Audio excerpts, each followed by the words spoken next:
Hi everyone, welcome back to unstoppable learners. Friends, ఈ వీడియోలో మనం ఫోర్త్ క్లాస్ ఈవీఎస్కి సంబంధించి ఫిఫ్త్, సిక్స్త్ మరియు సెవెంత్ లెసన్స్ని డిస్కస్ చేయబోతున్నాము. టాపిక్లోకి వెళ్ళే ముందు మీరు కనుక మన ఛానల్ని ఫస్ట్ టైం విజిట్ చేసినట్టయితే మన ఛానల్ని సబ్స్క్రైబ్ చేసుకోండి అండ్ మీ ఫ్రెండ్స్ అందరికీ కూడా షేర్ చేయండి. అండ్ ఫోర్త్ క్లాస్ ఈవీఎస్లో ఫిఫ్త్ లెసన్ వచ్చేసి మనం తినే ఆహారం. మనం తీసుకునే ఆహారం మనకు శక్తినిస్తుంది. మోదుగా, బాదం, మర్రి చెట్ల ఆకులను ప్లేట్లు తయారీలో ఉపయోగిస్తారన్నమాట. మోదుగా మరియు బాదం అలానే మర్రి చెట్టు ఆకులను ప్లేట్లు తయారు చేయడానికి ఉపయోగిస్తారు. పచ్చళ్ళు, చట్నీలు, జామ్లు, వడియాలు మొదలైనవి చాలా కాలం పాటు నిల్వ ఉంచుతారు. పచ్చళ్లకు బూజు పట్టకుండా బ్యాక్టీరియాను నిరోధించడానికి నూనెను అలానే నిల్వ చేసే కారకంగా ఉప్పును కలిపి నిల్వ ఉంచుతారు. బూజు పట్టకుండా అలానే బ్యాక్టీరియాను నివారించడానికి ఉపయోగించే కారకం ఏమో నూనె, అండ్ అలానే నిల్వ ఉంచడానికి ఉపయోగపడడానికి ఉప్పుని, ఈ రెండింటిని కలిపి ఈ పచ్చళ్ళు అనేవి బూజు పట్టకుండా ఉండే విధంగా నిల్వ ఉంచడానికి ఉపయోగిస్తారన్నమాట. వడియాలు ఎండలో ఆరబెట్టడం ద్వారా నిల్వ చేస్తారు. తాజా పండ్లను చక్కెర పాకంలో నిల్వ ఉంచవచ్చు లేదా జామ్గా తయారు చేసి నిల్వ ఉంచవచ్చు. తాజాగా ఉన్నటువంటి పండ్లను ఒక చక్కెర పాకంలో వేసి ఉంచడం వల్ల అవి నిల్వ ఉంచవచ్చు. అదేవిధంగా వాటిని జామ్గా మార్చి వాటితో జామ్ తయారు చేసుకుని కూడా నిల్వ ఉంచుకోవచ్చు అన్నమాట. కొన్ని కూరగాయలు, మాంసం, చేపలను అధిక చల్లదనం కలిగి ఉన్న పెట్టెలో ఉంచి నిల్వ చేస్తారు. ఈ పద్ధతిని ఫ్రీజింగ్ అంటారు. కూరగాయలను, మాంసం, చేపలు వీటన్నిటినీ కూడా చల్లదనం ఉన్నటువంటి ఒక పెట్టెలో పెట్టి నిల్వ ఉంచుతారనమాట. ఈ పద్ధతిని ఏమని పిలుస్తున్నాం? ఫ్రీజింగ్ అని పిలుస్తున్నాం. పండ్లు, కూరగాయలు, ఆకుకూరలకు ఉప్పు, కారం, నూనె వీటిని చేర్చి పచ్చళ్ళుగా మార్చి ఎక్కువ కాలం నిల్వ చేస్తారు. పండ్లని, కూరగాయలని, ఆకుకూరల్ని వీటికి ఉప్పు, కారం, నూనె ఈ మూడిటిని చేర్చి పచ్చడిగా తయారు చేసి నిల్వ చేయడం జరుగుతుందన్నమాట. పాలు కూడా ఎక్కువ కాలం నిల్వ చేయవచ్చు. రిఫ్రిజిరేటర్లలో శీతలీకరణ ప్రభావం కారణంగా కూరగాయలు, పండ్లు, పాలు కొంతకాలం నిల్వ చేయవచ్చు. శీతలీకరణ ప్రభావం వలన ఈ కూరగాయలని, పండ్లని, పాలని కొంతకాలం నిల్వ చేయవచ్చు అన్నమాట. వరి, గోధుమ వంటి ఆహార ధాన్యాలు, పప్పు ధాన్యాలు, వేరుశనగ వంటి నూనె గింజలు కీటకాలు, బూజు చేత పాడు చేయబడతాయి. దీనిని నివారించడం కోసం వేపాకులను ఎండబెట్టి నిల్వ చేసే సంచిలో ఉంచుతారు. గోధుమ మరియు వరి వంటి ఆహార ధాన్యాలను, అదేవిధంగా వివిధ పప్పు ధాన్యాలను, వేరుశనగ వంటి నూనె గింజలను కీటకాలు మరియు బూజుల నుంచి కాపాడడానికి వాటిని నిల్వ చేసే సంచిలో కానీ పెట్టెలో కానీ ఏం చేస్తారంటే ఎండబెట్టినటువంటి వేపాకుల్ని కలిపి నిల్వ చేస్తారన్నమాట.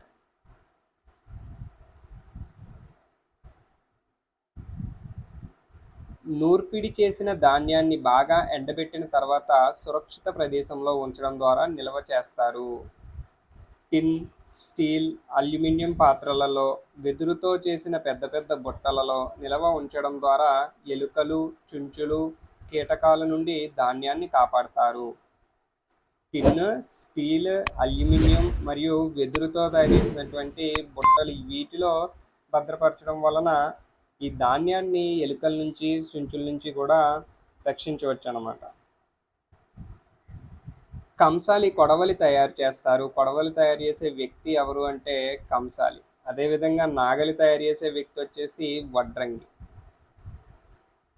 ప్రభుత్వం పాఠశాల విద్యార్థులకు మధ్యాహ్న భోజన పథకం ద్వారా పౌష్టిక ఆహారం అందిస్తుంది. రాష్ట్ర ప్రభుత్వం ఏం చేస్తుందంటే పాఠశాల విద్యార్థులకు మధ్యాహ్న భోజన పథకం పేరుతో పౌష్టిక ఆహారాన్ని పాఠశాలలోనే అందిస్తుందన్నమాట. ఇక్కడతో మనకి ఫిఫ్త్ లెసన్ కంప్లీట్ అయింది. నెక్స్ట్ చూసినట్లయితే సిక్స్త్ లెసన్ వచ్చేసి నీరు. నీరు అనే పాఠంలో ఉన్నటువంటి ఇంపార్టెంట్ పాయింట్స్ని చూసినట్లయితే గ్రామాల్లో నీటి వనరులుగా చెరువులు ఉంటాయి. ఇవి ప్రధానంగా వ్యవసాయానికి, తాగడానికి, ఇతర అవసరాలకు ఉపయోగించబడతాయి. గ్రామాల్లో నీటి వనరులు ఏంటో చూసినట్లయితే చెరువులు అన్నమాట. ఇవి వేటికి ఉపయోగపడతాయి? ప్రధానంగా చూస్తే వ్యవసాయానికి, త్రాగడానికి మరియు ఇతర అవసరాలకి ఈ చెరువులు అనేటివి నీటి వనరులుగా ఉపయోగపడతాయి అన్నమాట. చిత్తూరు జిల్లా పొంగనూరు మండలంలోని నీటిగుంటపల్లి గ్రామంలో చెరువు పేరు వచ్చేసి యాతల వంక. అంటే ఈ నీటిగుంటపల్లి గ్రామంలో ఒక చెరువు ఉండడం జరిగింది. ఆ చెరువుకున్న పేరే యాతల వంక అన్నమాట. యాతల వంక చెరువు ఏ మండలంలో ఉంది అని కనుక మనకి ప్రశ్న వచ్చినట్లయితే పొంగనూరు మండలంలో ఉంది. జిల్లా వచ్చేసి చిత్తూరు జిల్లాలో ఉంది. అండ్ ఏ గ్రామంలో ఉంది అంటే నీటిగుంటపల్లి గ్రామంలో ఉంది. నీటిగుంటపల్లి గ్రామంలో ఉన్నటువంటి చెరువు పేరేంటి? యాతల వంక. నెక్స్ట్ వన్, ఈ చెరువు గ్రామంలోని అధిక ప్రాంతం సాగుకు, పశువులకు తాగునీరుగాను ఉపయోగపడుతుంది. ఈ యాతలవంక చెరువు ఆ గ్రామంలోని అధిక ప్రాంతం సాగు చేయడానికి, పశువులకు మరియు త్రాగునీరుగాను ఉపయోగపడుతుంది అన్నమాట.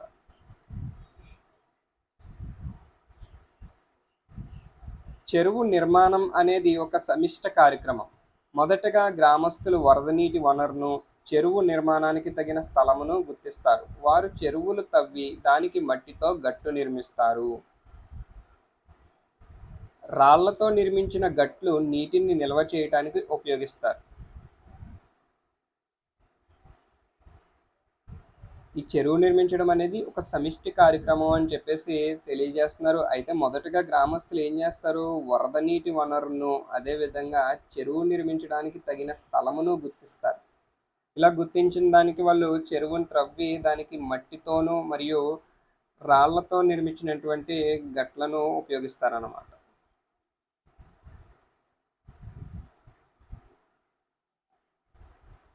చెరువుకు నీరు ప్రవహించే ప్రాంతం నుండి కాలువను తవ్వుతారు. గట్టు నుండి బయటకు నీరు వదిలే దారులు రెండు వైపులా ఉండాలి. కొన్ని చెరువులు కాలువలతో అనుసంధానం చేయబడి ఉంటాయి. వర్షాకాలంలో నీరు ఒక చెరువు నుంచి మరొక చెరువుకు ప్రవహిస్తుంది. శ్రీ సత్యసాయి జిల్లాలోని బుక్కపట్నం, ధర్మవరం చెరువులు ఈ రకానికి చెందినవే.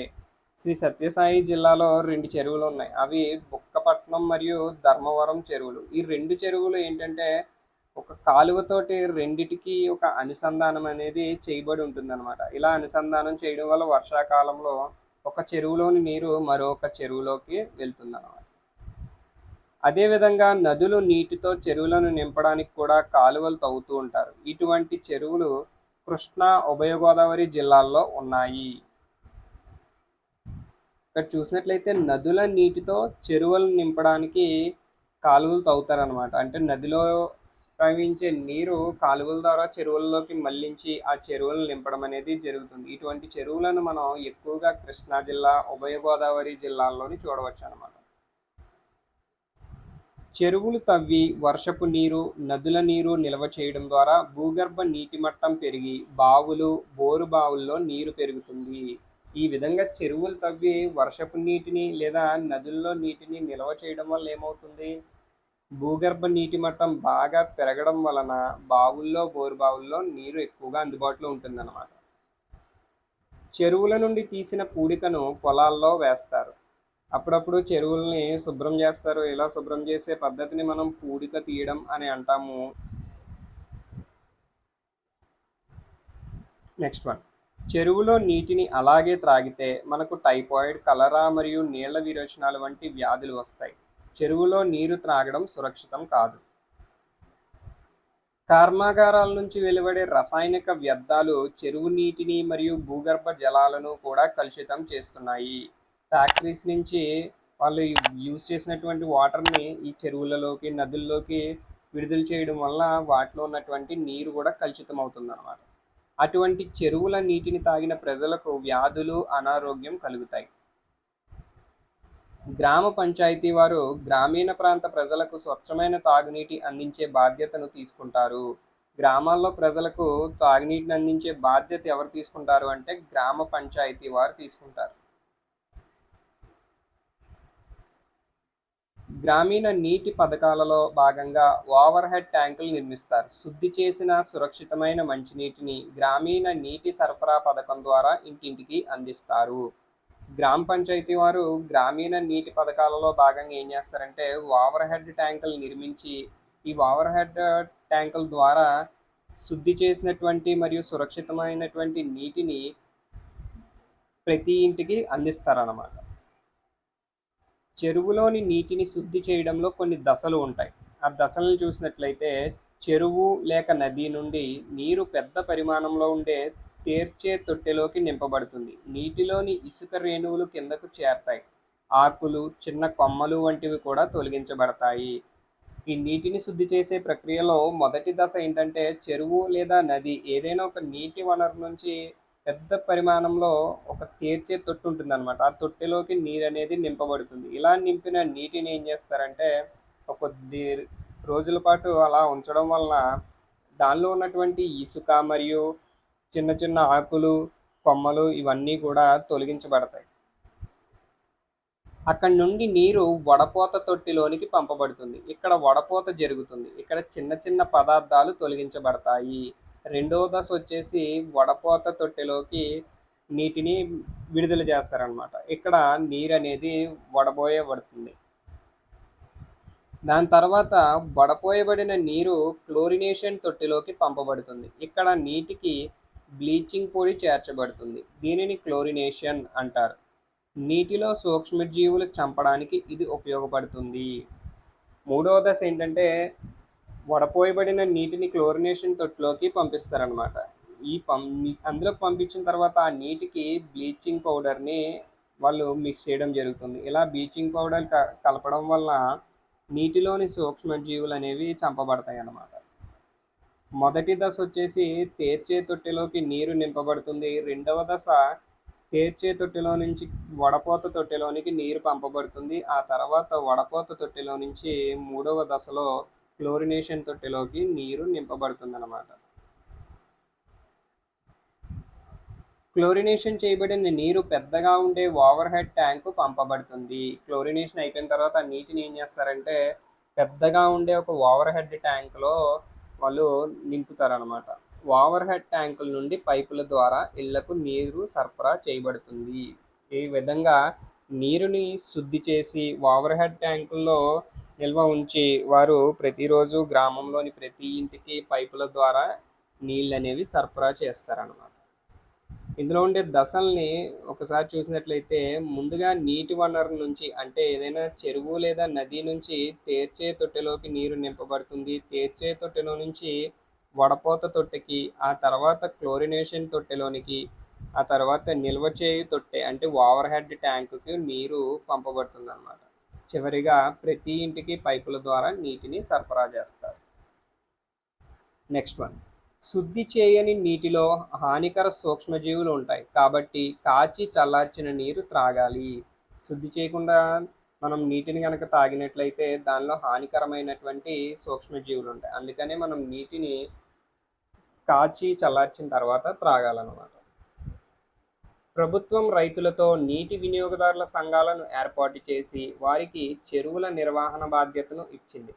వారు కాలువలు, చెరువుల నుండి మొక్కలను, పూడికలను తీయించి పరిశుభ్రంగా ఉంచుతారు. ప్రభుత్వం ఏం చేసింది, రైతులతో కొద్దిమంది రైతులను నీటి వినియోగదారుల సంఘంగా ఏర్పాటు చేసి వాళ్ళకి చెరువుల నిర్వహణ బాధ్యత అప్పగించిందనమాట.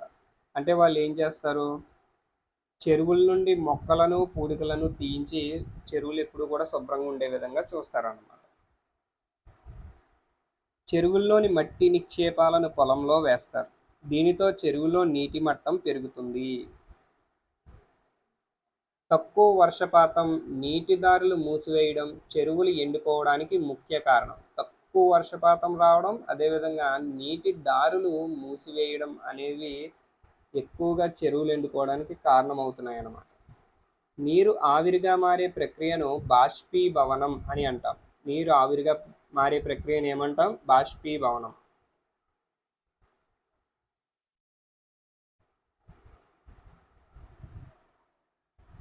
సాధారణంగా కొలనులు, చెరువులు, నదులు, సముద్రంలోని నీరు సూర్యరశ్మి వలన ఆవిరిగా మారి గాలిలోకి బాష్పీభవనం చెందుతుంది. అవి ఘనీభవనం చెంది మేఘాలుగా మారతాయి. మేఘాలు చల్లగాలి వలన చల్లబడి చిన్న బిందువులుగా మారతాయి. దీన్నే ఘనీభవనం అని అంటాం.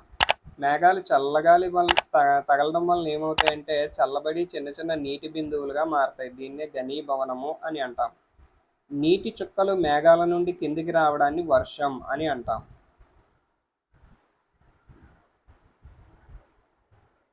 నీరు భూమి ఉపరితలం నుండి బాష్పీభవనం చెంది మేఘాలుగా ఏర్పడతాయి. మేఘాలు చల్లబడి భూమిపై వర్ష రూపంలో చేరుకుంటాయి. ఈ నిరంతర ప్రక్రియనే నీటి చక్రం లేదా జల చక్రం అని అంటాం.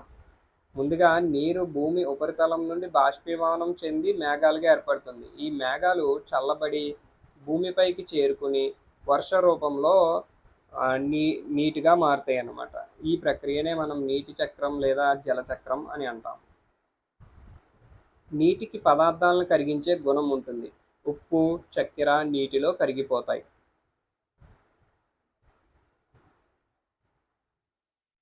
నేలలోని కొన్ని పదార్థాలు నీటిలో కరగడం వలన నీటికి రుచి వస్తుంది. ఇక్కడితో మనకి 6th లెసన్ కంప్లీట్ అయింది. ఇప్పుడు 7th లెసన్ చూసినట్లయితే వృత్తులు మరియు సేవలు విలువైనవి. వివిధ వృత్తుల గురించి ఈ లెసన్లో మనం తెలుసుకోబోతున్నాం అన్నమాట. ఇంటికి రంగులు వేసే వ్యక్తిని పెయింటర్ అంటారు. రంగులు వేయడానికి ఉపయోగించే పనిముట్టు బ్రష్. ఒక పని సులభంగా చేయడానికి ఉపయోగించే వస్తువును పనిముట్టు అని అంటాం. ఏదైనా ఒక పనిని సులభంగా చేయడానికి ఒక వస్తువును ఉపయోగిస్తే అటువంటి వస్తువుని మనం ఆ పనికి సంబంధించినటువంటి పనిముట్టు అని అంటాం. వివిధ పనులు చేయడానికి వివిధ పనిముట్లు వాడతారు. వివిధ పనులు చేయడానికి వివిధ బ్రష్లను పనిముట్లుగా వాడతారు. పెయింటర్లు రంగు వేసే బ్రష్ను వాడితే క్షరకుడు షేవింగ్ బ్రష్ను వాడతాడు. ఈ కటింగ్ చేసే వ్యక్తి దగ్గర కూడా ఒక బ్రష్ ఉంటుంది కదా, ఇలా పెయింటర్ దగ్గర బ్రష్ పెయింటర్కి సంబంధించింది అయితే ఈ షేవింగ్ చేసే కటింగ్ చేసే వాళ్ళ దగ్గర ఉండే బ్రష్ వాళ్ళకి సంబంధించింది అన్నమాట. నెక్స్ట్, ప్రజల జీవనాధారం కొరకు వివిధ రకాల పనులు చేస్తూ ఉంటారు. నైపుణ్యం కలిగి ఉన్న పని ద్వారా సంపాదించడాన్నే వృత్తి అని అంటారు. ఈ విధంగా నైపుణ్యం ఉన్న పని ద్వారా సంపాదించడాన్నే వృత్తి అని అంటారు అన్నమాట. భారతదేశంలో అత్యధిక ప్రజలు వ్యవసాయంపై ఆధారపడతారు. రైతులు భూమిని సాగు చేసి పంట పండిస్తారు. ఈ ప్రక్రియలో రైతులు అనేక పనిముట్లను ఉపయోగిస్తారు. పారతో నేలను చదును చేయడంతో పాటు నీరు పారడానికి కావలసిన బోదెలను ఏర్పాటు చేస్తారు. కొడవలితో కోతలు కోస్తారు. నాగలితో భూమిని దున్నుతారు. ఎద్దులను బండి లాగడానికి, భూమిని దున్నడానికి ఉపయోగిస్తారు. రైతులు వ్యవసాయంలో ఉపయోగించేటువంటి పనిముట్లను చూసినట్లయితే పార అనేటువంటి పనిముట్టుతో నేలను చదును చేయడం మరియు నీరు పారడానికి కాలువలు ఏర్పాటు చేయడం. అదేవిధంగా కొడవలితో వాళ్ళు కోతలు కోస్తారు. నాగలితో భూమిని దున్నుతారు. ఆ నాగలిని లాగడానికి ఎద్దుల సహాయంతో వాళ్ళు భూమిని దున్నడం జరుగుతుందన్నమాట. ఇటీవల కాలంలో ట్రాక్టర్లు ఉపయోగించి భూమిని చదును చేయడం, దున్నడం వంటి పనులు చేస్తున్నారు. దర్జీ దుస్తులు రూపకర్త, అంటే బట్టలు కుట్టే వ్యక్తిని మనం దర్జీ అని అంటాం కదా. అతను కొలతలకు టేపును, కత్తిరించడానికి కత్తెరను, కుట్టడానికి కుట్టు మిషన్ను ఉపయోగిస్తారు. ఇక్కడ దర్జీ ఉపయోగించే పనిముట్లు చూసినట్లయితే కొలతల కోసం ఏమో టేపును ఉపయోగిస్తాడు, కత్తిరించడానికి కత్తెరను ఉపయోగిస్తాడు, కుట్టడం కోసం కుట్టు మిషన్ అనే ఒక యంత్రాన్ని ఉపయోగిస్తాడు. ఇవన్నీ కూడా దర్జీకి సంబంధించినటువంటి పనిముట్లు అన్నమాట. వాటితో పాటుగా దారాలు, కుట్టు మిషన్, కత్తెర, బాబిన్లు, స్కేలు, మార్కర్, మిషన్ ఆయిల్, సూది, టేపు ఇవన్నీ కూడా దర్జీ దగ్గర మనం చూడవచ్చు అన్నమాట. తాపీ మేస్త్రి గృహ నిర్మాత. గృహాలు నిర్మించే వాళ్ళని మనం తాపీ మేస్త్రులు అని అంటాం కదా. వాళ్ళ దగ్గర ఉండేటువంటి వాళ్ళు వాడేటువంటి పనిముట్లను చూసినట్లయితే ద్రవమట్టం, రేకు తాపి, మూలమట్టం, రంపం, పార, తాపి, తూకం దారం, చువ్వలు కోసే మిషన్, సుత్తి, బొచ్చె లేదా గమేళ, నీటి పట్టం పైపు, టేపు ఇవన్నీ కూడా ఈ తాపీ మేస్త్రులు ఉపయోగించేటువంటి పనిముట్లు అన్నమాట.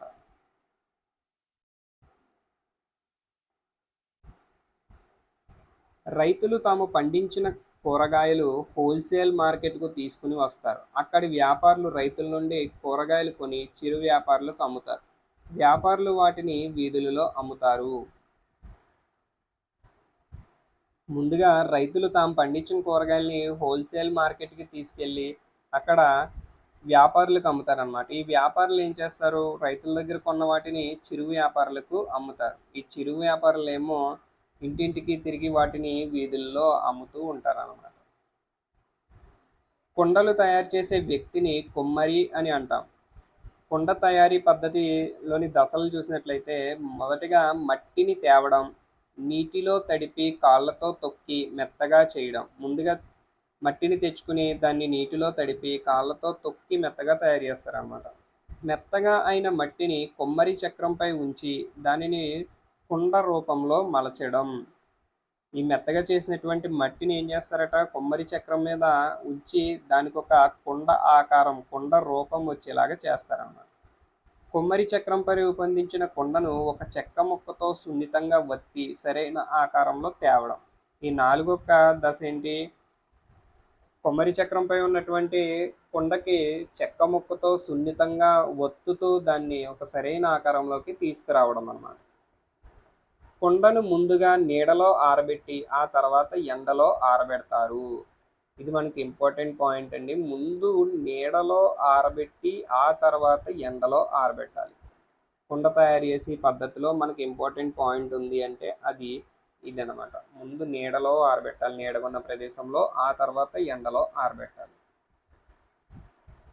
ఎండిన కుండలను కొలిమిలో కాల్చుతారు. ముందుగా మట్టిని తీసుకొచ్చి ఆ మట్టిని నీటితో తడిపి కాళ్ళతో తొక్కి మెత్తగా తయారు చేయడం. ఆ మెత్తగా అయిన తర్వాత దాన్ని ఒక కుమ్మరి చక్రం మీద పెట్టి దానికి ఒక కుండ రూపం తీసుకురావడం. ఇలా కుండ రూపం ఉన్న దానిని ఒక చెక్క ముక్కతో సున్నితంగా వత్తుతూ ఒక సరైన ఆకారంలోకి తీసుకురావడం. కుండ ఆకారం పూర్తిగా వచ్చిన తర్వాత కుండని ముందుగా నీడలో ఆరబెట్టి ఆ తర్వాత ఎండలో ఆరబెడతారనమాట. ఇలా ఎండలో ఆరబెట్టిన కుండని కొలిమిలో కాల్చడం ద్వారా కుండ తయారు చేసే పద్ధతి అనేది పూర్తవుతుంది. నెక్స్ట్ వన్, మన వీధులు మురికి కాలువలు శుభ్రపరిచే వారిని పారిశుద్ధ్య కార్మికులు అని అంటాం.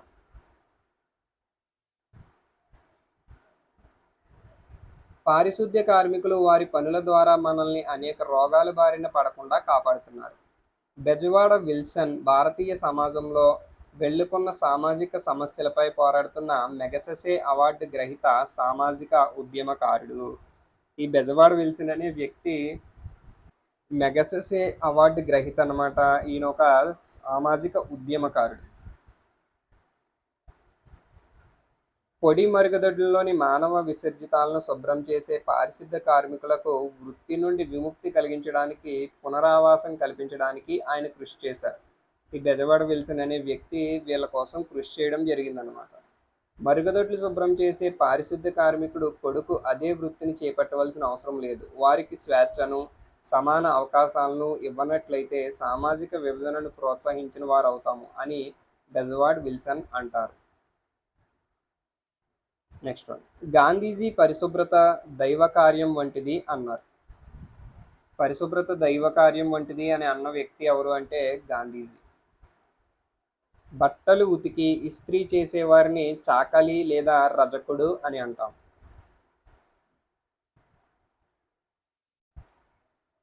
బంగారు ఆభరణాలు తయారు చేసే వ్యక్తిని కంసాలి లేదా స్వర్ణకారుడు అని అంటాం. చెప్పులను కుట్టడం లేదా సరిచేయడం చేసే వ్యక్తిని చర్మకారుడు అని అంటాం. చెప్పులను కుట్టడము లేదంటే వాటిని తెగిపోయిన వాటిని సరిచేయడం వంటివి చేసే వ్యక్తిని చర్మకారుడు అని అంటాం మనం. విద్యుత్ పరికరాలను మరమ్మతులు చేసే వ్యక్తిని ఎలక్ట్రీషియన్ అని అంటాం. నీటి పైపులు, పంపులు నిర్వహణ చేసే వ్యక్తిని ప్లంబర్ అని అంటాం. సామాన్లు మోయడానికి సహాయపడే వ్యక్తిని కూలీ అని అంటాము. చేపలు పట్టి అమ్మే వ్యక్తిని జాలరీ అని అంటాము. దేశాన్ని రక్షించే వారిని సైనికుడు అని అంటాం. ఈ విధంగా వివిధ పనులు చేసే వ్యక్తులకు వివిధ పేర్లు అనేది మనం పిలుస్తూ ఉంటాం అన్నమాట. పని ఆధారంగా మనం కొందరిని ఇతర సేవా రంగాల్లో చూస్తుంటాం. ఉదాహరణకి ఉపాధ్యాయులు, డాక్టర్లు, నర్సులు, పోలీసులు, లాయర్లు, పోస్ట్‌మ్యాన్‌లు. రైతులకు సహకరించడానికి, సహాయం చేయడానికి అనేక వృత్తుల వారు ఉన్నారు. వ్యవసాయ అధికారులు రైతులకు తగ్గింపు ధరలలో విత్తనాలు, పనిముట్లు అందిస్తారు. విద్యుత్ ఇంజనీర్లు రైతులకు విద్యుత్ సరఫరా చేసి సహకరిస్తారు. బ్యాంక్ మేనేజర్ తక్కువ వడ్డీకి అప్పును అందించి రైతులకు సహాయపడతారు. తహసీల్దారు భూమి హక్కు పాస్ పుస్తకాలు రైతులకు అందిస్తారు. ఈ విధంగా రైతులకు సహాయం చేయడానికి వివిధ వృత్తుల వాళ్ళు ఉన్నారన్నమాట. వ్యవసాయ అధికారులు ఏం చేస్తారు? రైతులకు తగ్గింపు ధరలలో విత్తనాలను అమ్ముతున్నారు. అలానే విద్యుత్ ఇంజనీర్లు ఏం చేస్తున్నారు? వాళ్ళకి విద్యుత్ సరఫరా చేసి సహకరిస్తున్నారు. బ్యాంక్ మేనేజర్ ఏమో తక్కువ వడ్డీకే అప్పు అందిస్తున్నాడు. తహసీల్దార్ వచ్చేసి భూమి యొక్క హక్కు పాసు పుస్తకాలను రైతులకు అందిస్తున్నారన్నమాట. నెక్స్ట్ వన్, విద్యా హక్కు చట్టం. 6 నుండి 14 సంవత్సరాల పిల్లలందరికీ ఉచిత నిర్బంధ ఎలిమెంటరీ విద్యను అందించడానికి ఉద్దేశపడిందే ఈ విద్యా హక్కు చట్టం.